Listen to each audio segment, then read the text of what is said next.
Well, it's the old guy, and it's Black Friday, and it's not so black, and the sun is coming out, and it's a little over 50 degrees, and the sun is pretty nice. Anyway, uh, I decided I was going to collect stories on people I met, and I didn't know how I was going to do it. But the first one, this is pretty amazing. Absolutely true story. It's absolutely true. It's a story, but it's true. A couple of years ago on a cruise, I went to the library, took out a book. It was called Lost in Shangri-La, and it's about the end of the World War II in the island of New Guinea, which is very huge. And there was two army bases on that island, one on the north end, one on the south end.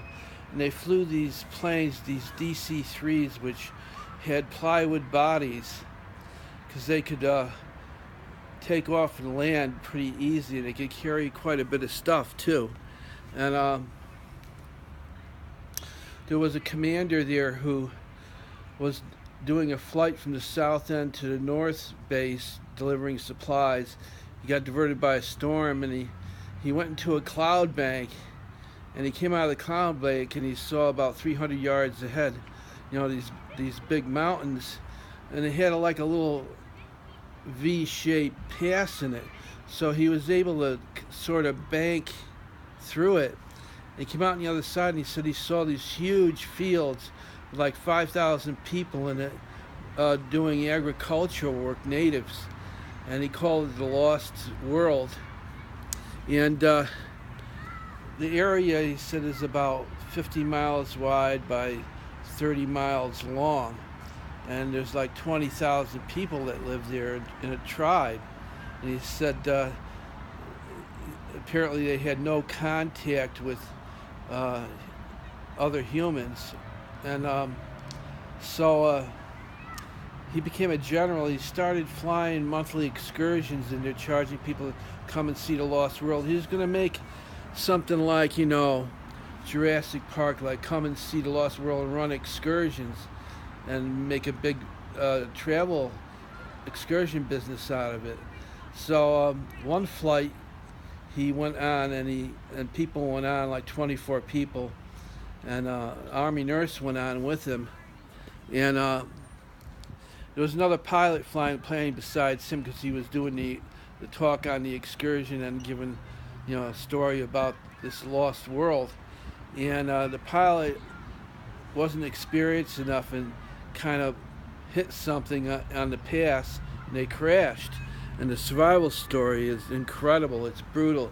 The poor nurse kept a daily journal of trying to save injured people and the pilot, and only 4 people got out. And the way they got out was amazing. They got out on gliders. They dropped these glider kits down when they found out where they were. And but anyway, when they crashed, it was impassable jungle. They had some water. They were starving. The nurse said she was down to eating 2 Charms candies a day to stay alive. And some of the tribe people showed up. One guy first across a little cliff, and then 2-3 guys tribesmen would show up later and look. They wouldn't come over. Then one day about 3 or 4 of them came, and one looked like he was the leader. And after 3 or 4 days of trying to communicate, they left sweet potatoes, some roasted meat, might have been monkey meat or guinea pigs. Anyway, it took months, and the tribe took them in. And one of the leaders, white guy, the leader of the tribe, made friends with one of the people on the trip. I think it was the pilot, I'm not sure. And he gave him a necklace to wear, and that necklace signified that he was a friend of the king, that nobody is to harm him. And they found out, the general that wanted to do these trips said, oh, it was after the war, and here's a primitive civilization, no contact, that live in total peace and harmony. And it wasn't true. You know, they were warring with another tribe, a northern tribe, and they were headhunters and sort of cannibals. They didn't cannibalize people, eat human meat for food. What they would do is if they caught a high-ranking enemy leader, they would eat certain parts of the body that after they killed him to as a ceremony. It was kind of like, you know, an Aborigine version of get inside your enemy's head. They believed that if you ate a part of him, you had that personality of that person in you, and they could figure out how the enemy was thinking to beat him. You would gain power over your enemy by doing that. And they had shrunken heads too. So anyway, last week I'm sitting at the local mall in the sitting area back at Starbucks with a couple friends. This old fellow ambles over and sits down in a chair. He must be in his middle, late 80s, and he's sitting there. And one of my friends, Joel, starts talking to him. And he goes, "Where are you from?" He says, "Oh, I live in Milford now." And he says, "But I've been all over the world." And he goes, "Yeah, where you been?" And he says, "I've been to Africa for many years, New Zealand, and New Guinea." And I said, "Oh," and I said to him, "New Guinea?" I said, I read a book about New Guinea during the end of World War II, how they rescued people out of there." He goes, "That's me, I was there." I mean, what are the chances? And he reaches into his wallet, pulls out this faded old photograph, looked like it was from World War II. Said his name was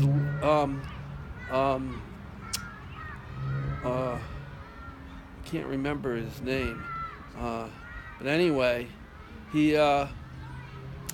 shows us this picture of this Aborigine cannibal with shrunken head standing there, smiling with a spear and a blowgun in his hand.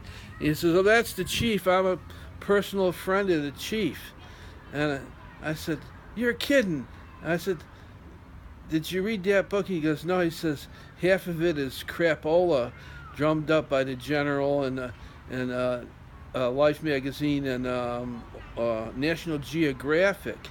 You know, that he sent letters and stuff later on back to his wife. She hid him away and hid some pictures, and that pictures behind a picture frame for many years. So he's showing me the picture, and I'm like, "Holy cow, you're one of the guys on the trip." He said, "Yeah." He goes, "Really, it wasn't a totally lost tribe. I mean, a lot of planes went down flying supplies across New Guinea, you know. So they were aware of it." So what a story. And I'd like to meet him again and hear how it actually happened, you know, rather than the book version. So there you go. Interesting stories.